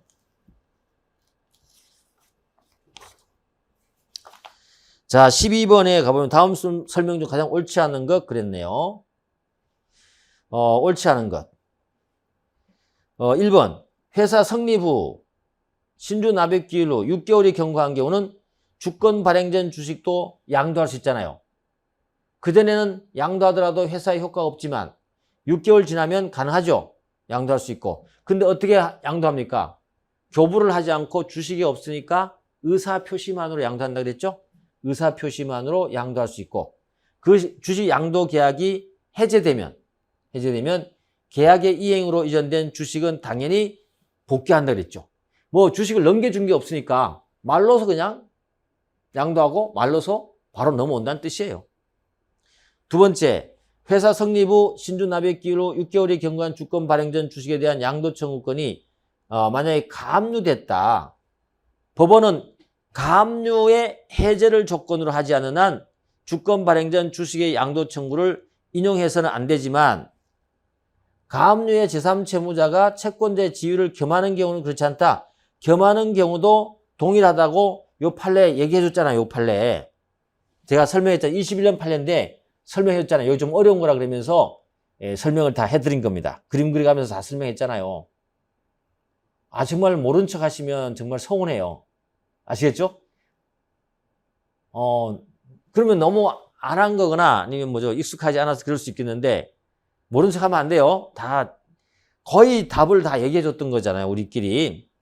자, 3번. 발행 주식의 전부 또는 지배 주식 양도와 함께 경영권이 주식의 양도인으로부터 주식 양수인에게 경영권이 넘어간단 말이죠. 그럴 때 경영권의 이전은 발행 주식 전부 또는 지배 주식의 양도에 따른 부수적인 효과에 지나지 않기 때문에 주식 양도 의무와 독립적으로 경영권 양도라는 것을 인정하기는 어렵다고 말했잖아요. 그죠? 경영권 양도는 주식 양도 그죠? 이렇게 별도로 볼 수 없다는 거죠. 그 다음에 네 번째, 주주 사이에 주식의 양도를 일부 제한한 주주 사이에 주식의 양도를 일부 제한하는 약정을 했다 하더라도 그 약정은 주주의 투하자본 회수 가능성을 전면적으로 부정하는 것이 아니고 선량한 풍수 그 밖의 사유를 반하지 않는다면 당사자 사이에는 어때요? 원칙적으로 유효합니다. 그래서 주주 사이에 주식 양도를 일부 제한하는 것은 가능하다. 일부 제한하는 건 가능해요. 완전히 전면적으로 제한하는 건 어떠한 경우도 안 돼요. 됐죠? 네, 그래서 12번 또 마무리해 봤습니다. 자, 여러분 13번 한번 보세요. 13번은 이제 상업사용인에 대한 그죠? 내용입니다. 상업사용인. 상업사용도 뭐 얘기한 내용들이 다 나왔어요. 상업사용인. 1번 상업사용인의 권한 없이 상인의 영업과 관계없는 일에 관해서 상인의 행위에 대응한 경우에 특별한 수건이 있다고 믿을 만한 사정이 없는 한 상업사용인이라는 이유만으로 대리권이 있는 것으로 믿을 만한 정당한 이유 있다고 보기가 어렵다. 그렇죠. 상인의 영업과 관계없는 일에 상인 행위를 대행했다는 거죠. 그럴 때는 믿을 만한 사정이 특별한 수건이 있다는 거 사정이 없다면 우리가 믿을 만한 정당이 있다고 보기 어렵다. 맞는 말이잖아. 이거는 상식적으로 맞는 거. 2번 부포상인, 부분적 포괄 대리권을 가진 상업사용인이 그 권한 범위 내에서 한 행위라도 영업주의 본인의 이익이나 의사에 반해서 자기 또는 제3자의 이익을 도모한다는 거, 이게 뭐라 그랬어요? 남용이라고 했죠. 남용. 영업주의 본인의 행위로서 유효하다고 볼 수 없으면 아니죠. 원칙은 영업주의 본인의 행위로 본다 그랬죠. 유효하고 예외적으로 상대방이 알았거나 알 수 있었을 경우는 그죠? 영업주가 책임 안 진다고 했잖아요. 이게 부포상의 대리권 남용이죠. 남용. 자, 3번 부포상을 가진 상업사인의 경우에도 표현 지변에 관한 규정이 적용돼야 안 돼요. 안 되죠? 이것도 여러 번 했고, 이거는 뭐 4번 주식회사의 기관인 상무이사라도 상법 15조 부분적 포괄 대리권 상업사용인에 겸임할 수 있습니까? 겸임할 수 있다는 거 이거 다 다뤘던 내용입니다. 우리 공부를 했던 내용인데 이미 저랑 같이 했던 사람들은 익숙할 겁니다. 학생들은. 자, 14번 가보겠습니다. 14번. 종류 주식에 관한 거, 종류 주식. 1번. 회사는 정관으로 정하는 바에 따라서 회사의 이익으로서 소각할 수 있는 종류 주식. 가능하죠, 그죠? 소각할 수 있는. 회사의 이익으로 소각할 수 있는, 이익 배당, 그죠? 종류 주식 할 수 있죠? 이익 배당으로 정관으로 정할 수 있습니다. 2번. 위 1항의 종류 주식을 발행하는 위해서는 회사는 정관에 돌려주는 거, 상환 가액, 상환 기간, 상환의 방법과 상환 주식의 수를 정해야 된다. 이게 상환 종류 주식이죠, 그죠? 이익으로 하는 거. 원래 상환은 안 되잖아요. 근데 자본 충실책임 원칙이 반하기 때문에 이익 배당이 있다면 이익 배당금 범위 내에서는 돌려주는 건 괜찮다라고 상환 주식을 우리가 인정하고 있습니다. 3번 주주가 회사에 대해서 상환을 청구할 수 있는 종류 주식. 우리 상환 종류 주식은 어떻게 한다 했죠? 주주가 상환 청구하는 주식이 있고 회사가 상환해주는 그죠? 그리고 회사 상환 종류 주식은 나눠진다 그랬죠. 자, 그래서 주주가 회사에 대해서 상환 청구할 수 있는 종류 주식의 경우는 주주가 상환 청구권을 행사해서 하면 회사는 주식 취득의 대가로 주주에게 상환금을 지급할 의무를 부담하고 주주는 상환금을 지급받은과 동시에 회사의 주식을 이전할 의무를 부담한다. 그렇죠? 맞는 겁니다. 4번. 이 사망의 종류 주식의 경우 정관이나 상환 주식 인수 계약에서 주주가 상환권을 행사한 경우에 주주의 지위를 상실한 시기를 정하고 있지 않다면 주주는 상환금을 지급받지 못하였다고 하더라도 상환권을 행사하는 즉시 주주의 지위를 상실한다. 안 되죠. 이거는 상환금을 지급받아야 되죠. 바로 상실하는 거 아니에요. 틀렸습니다.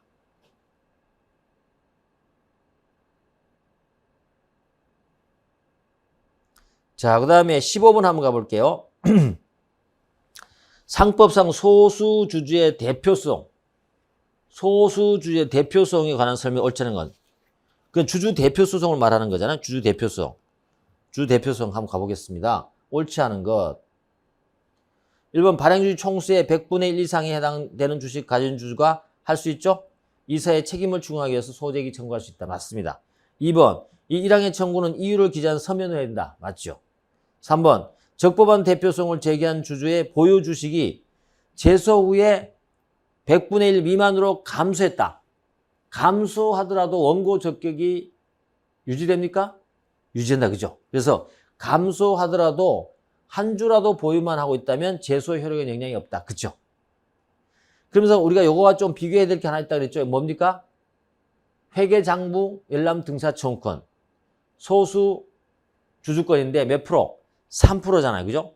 열람등사청구를 하고 3%에서 2% 줄어들었다. 원고적격 상실됩니다. 알겠죠? 그거와 비교하는 거다. 4번 대표성을 제기한 주주가 제소 후에 발행 주식을 전혀 보유하지 않겠다. 다 팔아버렸어. 주주가 아니야. 그죠? 않게 되었다면 특별한 사정이 없는 주주는 원고적격을 상실하는 게 맞죠? 맞는데 주주가 자신의 의사에 반해서 주식을 상실했다면 이건 어때? 원고적격을 상실하지 않는다? 틀렸죠? 주주의 자기 의사에 반해서 했다 하더라도 상실되는 건 똑같아. 그래서 우리가 여기에 이 예로서 뭐예요? 포괄적 교환을 얘기했잖아요. 그죠? 포괄적 교환을 해서 자기 주식을 전부 잃은 상황이라도 원고 적격이 상실된다고 말씀드렸어요. 그죠? 15번도 다 했던 것이고. 자, 16번도 가보겠습니다. 16번에 표현 대표이사. 옳지 않은 거. 표현 대표이사. 1번. 표현 대표이사 명칭을 사용하는 이사가 자기 명의로 행위할 뿐 아니라 행위자가 자신의 표현 대표이사 인상 다른 대표이사의 명칭을 사용해서 행위해도 괜찮을까요? 괜찮다고 그랬죠? 허용된다. 2번 회사를 대표할 권한이 없는 표현 대표이사가 다른 대표이사의 명칭을 사용해서 어음행위를 했을 때 회사가 책임을 지는 제3자, 선의 제3자는 표현 대표이사로부터 직접 어음을 취득한 상대방이고 그로부터 다시 배서 양도받은 제3자는 포함되지 않는다? 아니죠. 우리 포함된다고 배웠죠. 포함된다고 말했잖아. 그죠? 2번이 틀렸다. 자, 3번. 상법 3구조 5조가 규정하는 표현 대표이사 행위로 인한 주식회사의 책임이 성립하기 위해서 제3자의 선의 외에 무과실까지 필요한 건 아니지만 제3자가 회사의 대표이사 아닌 이사에게 그 거래 행위를 함에 있어서 대표할 권한이 있다고 믿었다 할지라도 그와 같은 믿음에 중대한 과실이 있는 경우에는 회사는 그 제3자에 대해서 책임을 지지 않습니다. 맞는 말이에요?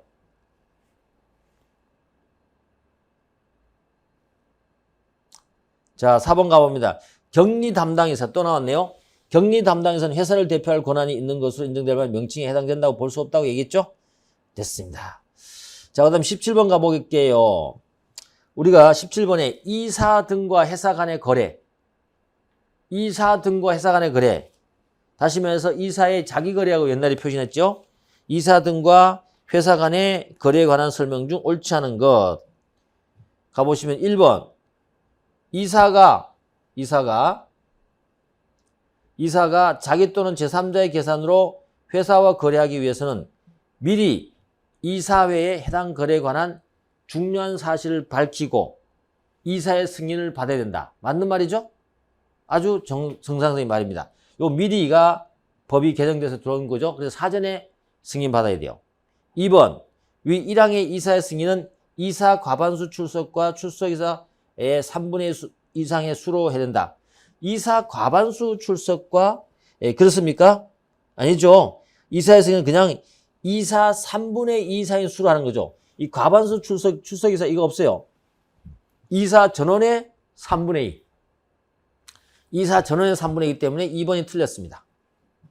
3번 이사의 승인을 받지 못한 이익 상반 거래에 대해서는 사전에 주주 전원의 동의에 있다거나 그 승인이 정관에 의해서 만약에 주주총회의 권한으로 정해져 있다는 등의 특별한 사정이 없는 한 아무런 승인 권한이 없는 주주총회가 사후적으로 추인했다고 해서 유효하게 될 수는 없어요.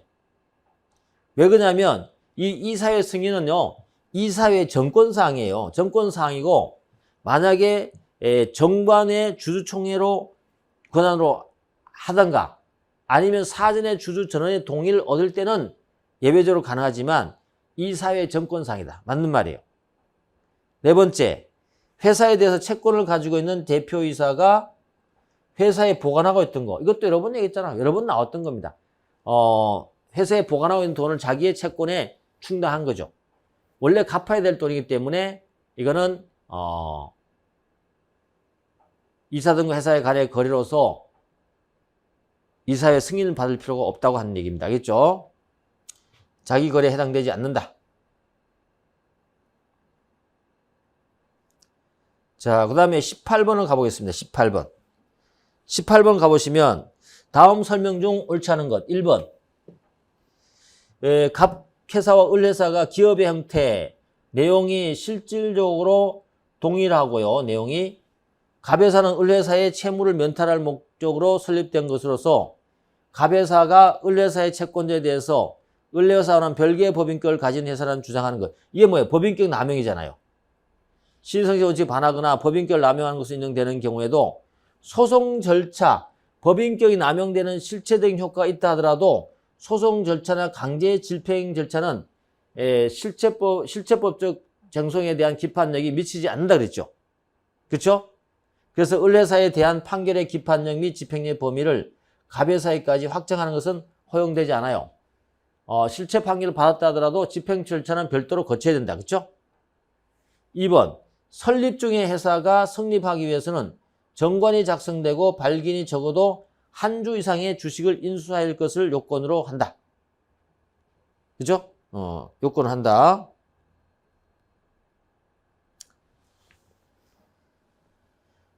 그래서 설립 중 회사가 설립하기 위해서 정관이 작성되고 발기인이 적어도 한 주 이상의, 그죠?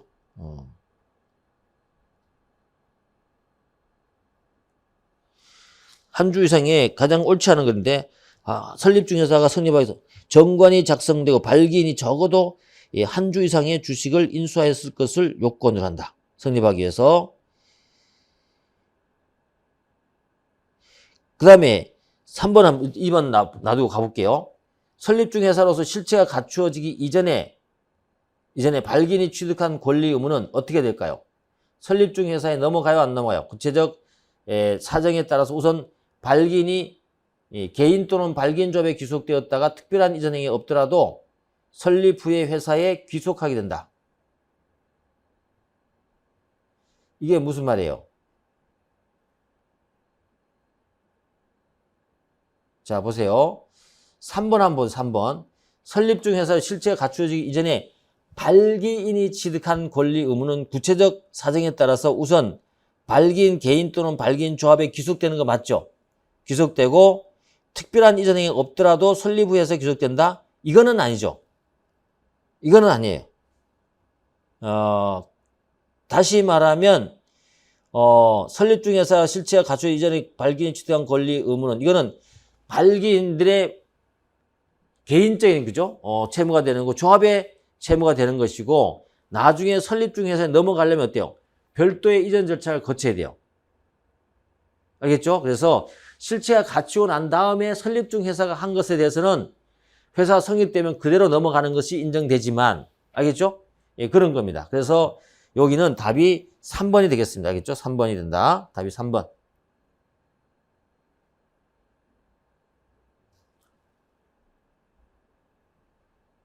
답이 3번이 되겠습니다. 그래서 실체 갖추어지기 이전에 발기인이 취득한 것은 설립회사에 바로 넘어가는 게 아니다. 그죠? 별도의 이전 절차가 필요하다. 4번 회사는 다른 회사의 무한책임 사원이 되지 못한다. 그죠? 맞습니다. 근데 아까 2번도 어때요? 설립 중 회사가 설립하기 위해서는 정관이 작성되고 발기인이 적어도 한 주 이상 해야 된다. 이거는 맞는 말이죠? 1주 인수시설. 그래갖고 판례 입장입니다. 그죠? 맞는 말이다. 설립 중 회사.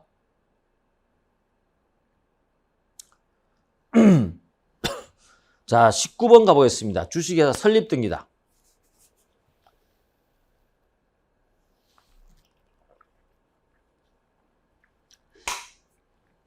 (1번) 가보시면 상법은 주식회사 설립 등기에 관해서 발기 설립의 경우는요. 발기 설립의 경우는 검사의 조사 보고와 법원의 변경 처분의 절차가 종료한 날로부터 2주간 내에, 모집 설립의 경우는 창립 총리가 종료한 날 또는 변태 설립상의 절차가 종료한 날로부터 2주간 내에 설립 등기를 하도록 정했다. 이거는 뭐 조문 내용 그대로이기 때문에 맞는 거고. 2번 주식회사 설립 당시에 주식의 양도에 관해서 이사의 승인을 얻도록 정한 경우에는 정관의 기자는 물론 등기까지 해야 된다. 그렇죠? 이것도 맞는 거다. 주식의 양도에 관한 거, 승인을 얻도록 하는 거, 정관의 기자는 물론 등기까지 해야 된다. 등기사항입니다. 세 번째, 설립 등기의 등기사항에는 상법 290 따라서 정관에 기재되어야 효력이 발생하는 변태 설립사항도 포함되어 있다. 설립 등기 사항에는 절대적 등기 사항에 대해서만 일단 등기하는 걸로 되어 있다는 거죠. 그래서 여기는 3번은 틀렸습니다. 왜? 변태 설립 사항은 뭐예요? 상대적 등기 사항이잖아요. 그죠? 그래서 3번 답이. 4번 주식회사 설립 등기가 맞춰지면 주식 인수의 주식 청약서 흠결을 이유로 한 무효 또는 사기 착오 강박을 이유로 취소 주장이 제한되죠? 취소 주장이 제한됩니다. 그죠? 제한되고 그때부터 2년 내 한해서 설립 무효의 소가 제기된다. 맞습니다. 그래서 일단 설립 등기가 맞춰지면 뭡니까? 주식 청약서의 흠결을 이유로 무효 취소를 주장할 수 없는 거 아시죠? 없다. 그리고 설립 등기 단 다음부터 2년 내에 설립 무효의 소를 제기할 수 있습니다. 자, 그 다음에 넘어가셔서 20번 가보실래요? 상인 및 상행위에 관한 내용. 상인 및 상행위. 당사자 일방 1번. 수인인 경우, 일방이 여러 명이다. 일방이 수인인 경우에 그중 한 명만 상행이 되더라도 전원에 대해서 상행이 된다. 그죠? 상법이 적용된다고 말했죠? 일방의 수인일 때, 한쪽 일방의 수인일 때 한 명만 상행이 되더라도 되는 건 맞다. 그죠? 맞습니다. 그 다음에 2번. 주식회사의 대표이사 개인이, 지금 이 개인이에요. 주식회사의 대표이사 개인이 회사의 운영자금으로 사용한 돈을 빌려 투자를 받았다면 이는 상행에 해당된다. 아니라 그랬죠? 개인이 아무리 빌렸다 하더라도, 그죠? 설령 회사 운영자금으로 사용했다 하더라도, 빌렸다 하더라도 이거는 법인의 행위가 아닙니다. 개인 행위이기 때문에 이거는 상행위로 보지 않습니다. 다시 말하면 대표이사라는 이름으로, 회사 이름으로 만약에 빌렸으면 모르겠지만 개인으로 빌렸을 때는 여기 해당되지 않는다. 답이 2번이네요. 그 다음에 이것도 최신 판례 3번. 의사나 의료기관은 우리 상법의 4조나 5조에 말하는 상인이라고 본다 그랬어요. 보지 않는다 그랬죠? 의제상인으로 보지 않는다. 그래서 의사가 의료기관에 대해서 갖는 급여 이런 등등에 대한 채권은 상사채권이 아니다. 그래서 최신 판례가 나온다 그랬는 이런 것들은 다 나온다 그랬던 것 그대로 다 나왔네요. 4번은 뭐예요? 세무사. 의사, 세무사. 우리 최신 판례 다 설명드렸던 겁니다. 자, 21번 가봅니다. 상사유치권에 관한 설명 중 옳지 않은 그랬네. 상사유치권. 상사유치권도 제가 나온다 그랬잖아요. 뭐 나온다 그랬었죠? 최신 판례로서 그죠? 유치권의 불가분성에 대해서 시험이 나온다 그랬잖아요. 그대로 다 나왔네요. 자, 1번 가봅니다. 상사유치권은 채권자와 채무자 중 일방의 상행위로 인해서 발생한 채권을 피담배 채권한 경우에 적용됩니다. 요거 답이 바로 나왔네요. 일방이 아니에요. 쌍방적 상행이죠. 양쪽 다 상인해야 돼요.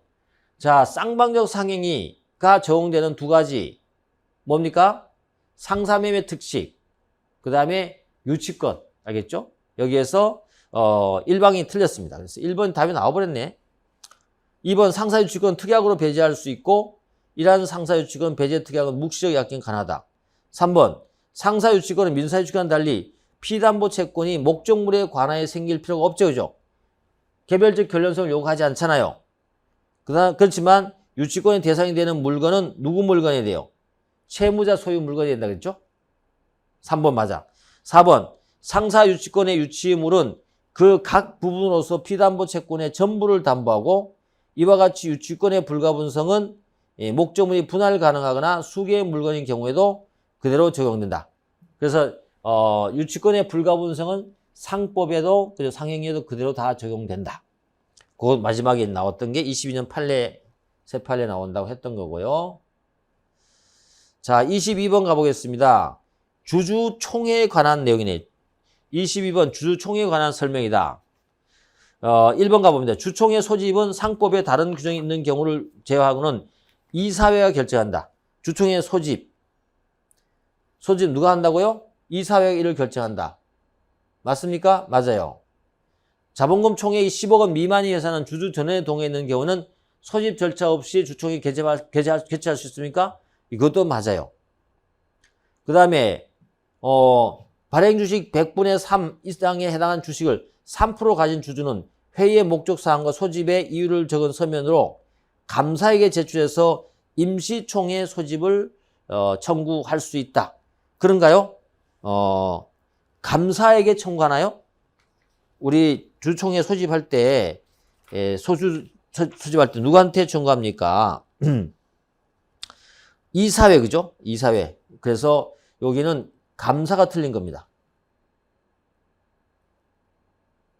임시총회 소집할 때 있죠? 감사가 아니에요. 감사가 아니고 이사회. 알겠죠? 자, 그 다음에 4번. 주총회 의장은 정관의 정함이 없는 때는 어디서 선임합니까? 주총회에서 선임합니다. 됐죠? 주총회 의장은 정관의 정함이 없으면 주총회에서 선임한다. 의장, 그죠? 근데는 의장은 주총회 의장이 누구다는 게 대해서는 법에는 규정이 없어요. 법에는. 자, 그 다음에 23번을 가봅니다. 23번. 상업등기에 관한 설명 중 옳지 않은 거. 상업등기.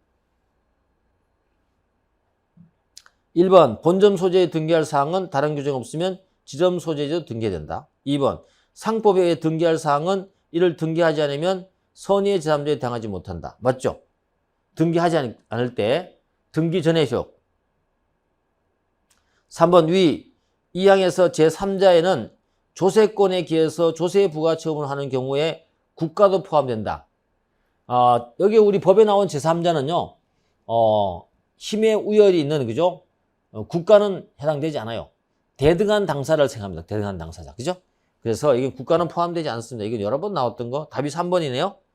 4번. 고의 또는 과실로 사실과 상현상을 등기한 자는 그 상위를 선의의 제3자에 대항하지 못한다. 그렇죠. 부실등기. 그죠? 그런 내용이다. 자, 그 다음에 이제 우리 24번 가보시면, 24번. 자, 영업 양도의 경업금지, 양도인의 경업금지예요. 1번, 영업을 양도한 경우에 다른 약정이 없으면 양도인은 10년간 동일한 특별시 광역시군 또는 인접 특별시 광역시군에서 동종 영업을 하지 못한다. 맞죠? 10년간 동종 영업을 하지 못해요. 2번, 영업재산의 전부를 양도했더라도 그 조직이 해체되었고 양도되었다. 완전히 분해해가지고 양도했다. 이건 영업 양도 아니에요. 양도하고도 동일한 기능이 있어야 돼요. 알겠죠? 동일한 역할을 해야 되기 때문에 양도라는 거. 그 다음에 세 번째, 경업이 금지되는 대상으로서 동종 영업은 영업 내용, 규모, 방식, 범위 여러 사정을 종합적으로 고려해서 볼 때 양도된 영업과 경쟁 관계가 발생할 수 있는 영업을 맞죠? 그죠? 경쟁 관계. 그래서 경업금지는 동종 영업이라는 것은 경쟁 관계가 발생할 수 있는 영업을 한다. 이것도 다 얘기했던 겁니다. 4번 경업금지 청구권은 부작위 채권으로서 성질상 양도가 제한된다. 요것도 최신 판례인데 경업금지 청구권은 어때요? 부작위 채권이지만 양도되고요. 제한되는 게 아니에요. 양도되고 전전 양도되는 얘기를 설명했잖아요. 그 판례에 보면 그죠? 그래서 A가 예를 들면 이런 거죠. 전전 양도된 사건 이거였잖아요.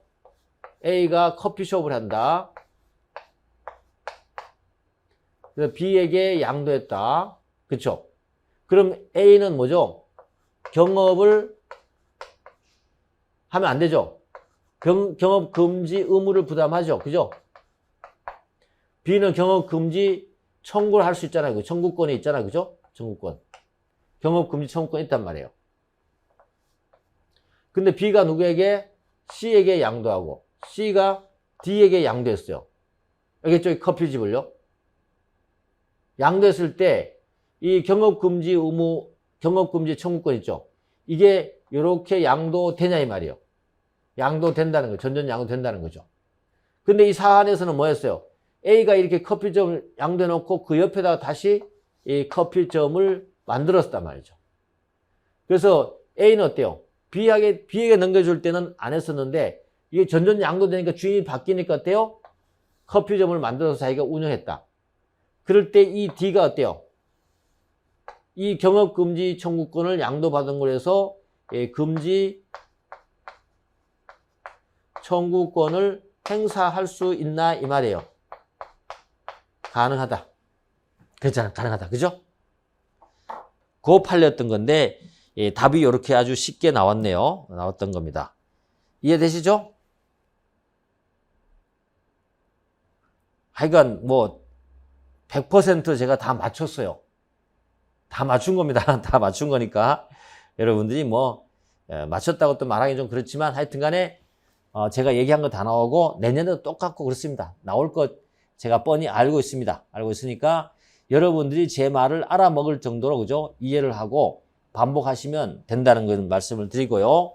자, 25번 가보시면 주주 명부에 관한 내용이 나왔네요. 이것도 예, 그렇고 하여튼 기본서로 보셔도 다 맞출 수 있고 객관식 문제집 있죠. 거기에도 다 들어있었다 라고 말씀을 드립니다. 자, 1번 보십니다. 주주 또는 질권자에 대한 회사의 통지 최고는 주주 명부에 기재 또는 주소로 하면 됩니까?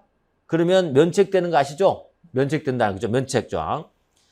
2번 위 1항의 통지 또는 최고는 보통 그 도달한 시기에 도달한 것으로 추정합니까?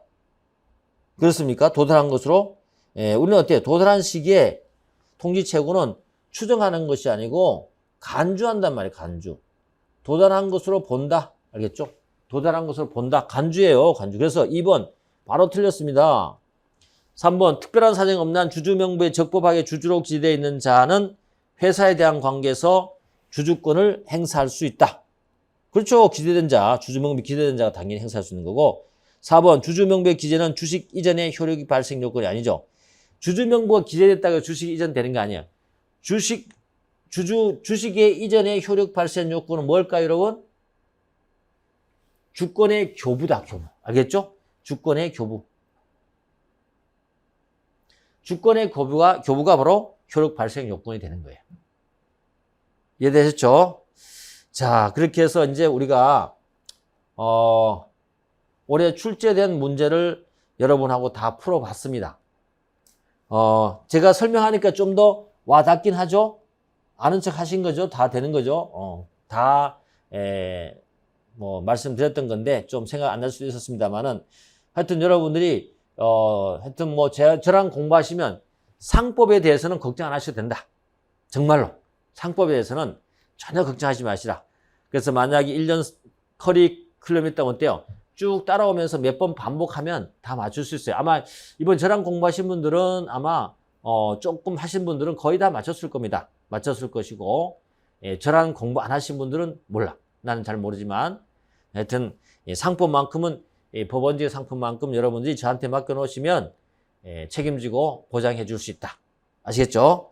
어쨌거나 이렇게 또 해설을 들어줘서 너무 감사하고 또 하여튼 여러분들이 합격이 빨리 될 수 있고 올해 또 좋은 결과가 나올 수 있기를 제가 기도하겠습니다. 감사합니다.